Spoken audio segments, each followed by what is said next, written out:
Bonjour à tous. Avant de commencer mon discours, je vais vous donner quelques mots qui vont revenir. Je vais parler d'automatisation.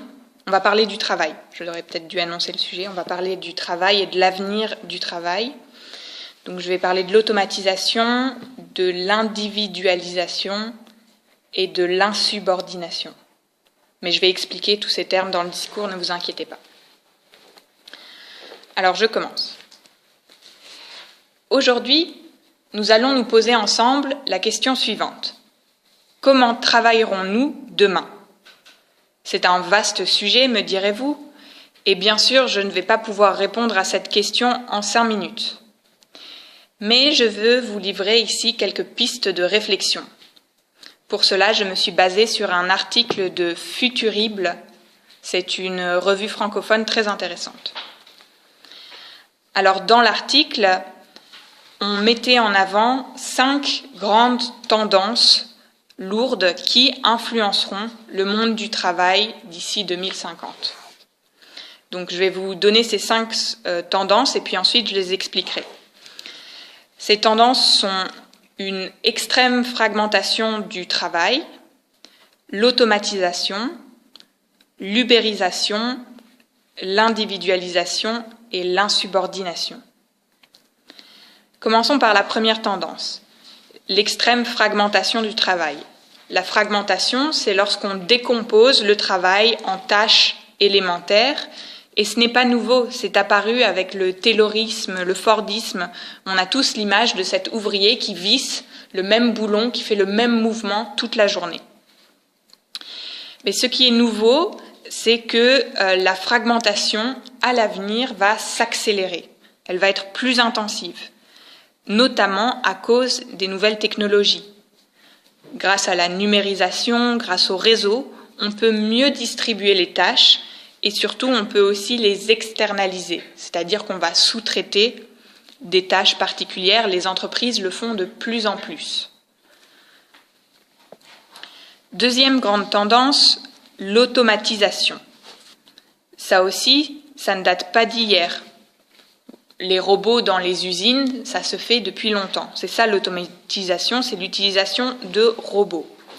Mais cette tendance va s'affirmer toujours plus grâce aux dernières avancées comme l'imprimante 3D ou l'Internet des objets.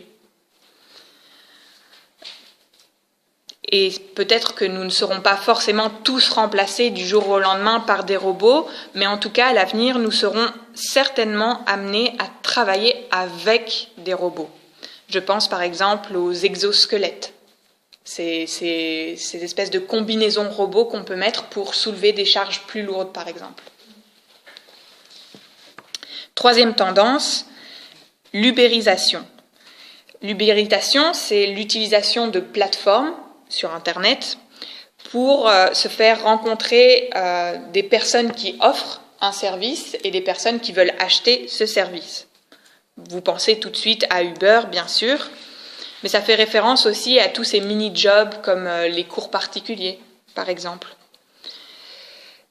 Alors, ce qui va être nouveau, c'est qu'on va de plus en plus avoir le client qui va travailler avec le self-service, et puis aussi c'est la foule qui est impliquée, donc c'est des nouveaux acteurs comme avec le crowdfunding.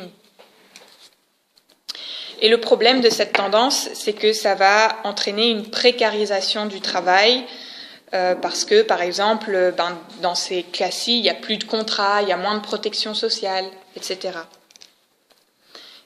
Quatrième tendance, c'est l'individualisation. Alors, je vous ai dit que les robots allaient être de plus en plus présents, ça c'est normal. Et donc, la valeur du travail humain, elle va être dans ce que les robots ne peuvent pas faire. Par exemple, des qualités comme l'empathie ou la créativité, l'innovation. C'est des choses que les robots ne peuvent pas faire. Et pour ça, l'être humain doit se mettre en avant, il doit être un peu l'entrepreneur de soi-même. Et puis ça va être accentué par le fait qu'à l'avenir, on aura énormément de capteurs sur nous pour mesurer tout ce que nous faisons. On pense par exemple aux montres qui calculent notre rythme cardiaque quand on court, quelle distance on a parcouru, etc. Tout ça, ça va vraiment mettre la personne, l'individu en avant. Et puis enfin, 5e tendance, c'est l'insubordination. Alors qu'est-ce que c'est ? Eh bien, c'est l'idée que le lien entre l'entreprise et l'employé va devenir de plus en plus faible. Parce que, en tant qu'employé et même en tant qu'entreprise, on doit être plus flexible, on doit faire preuve de mobilité professionnelle, c'est-à-dire qu'avant, nos parents avaient un même travail toute leur vie, et nous, on change de travail beaucoup plus régulièrement, il faut se former et apprendre de nouveaux métiers presque. Mais bon, cette tendance est un peu normale si l'on prend en compte le fait que en 1900, on travaillait 40% de notre vie et aujourd'hui, on ne travaille plus que 12% de notre vie. Donc on travaille beaucoup moins qu'avant. Ça peut paraître un peu paradoxal, mais c'est vrai apparemment. Alors, voilà les 5 grandes tendances du travail à l'avenir. J'espère que ça vous donnera du grain à moudre. Merci.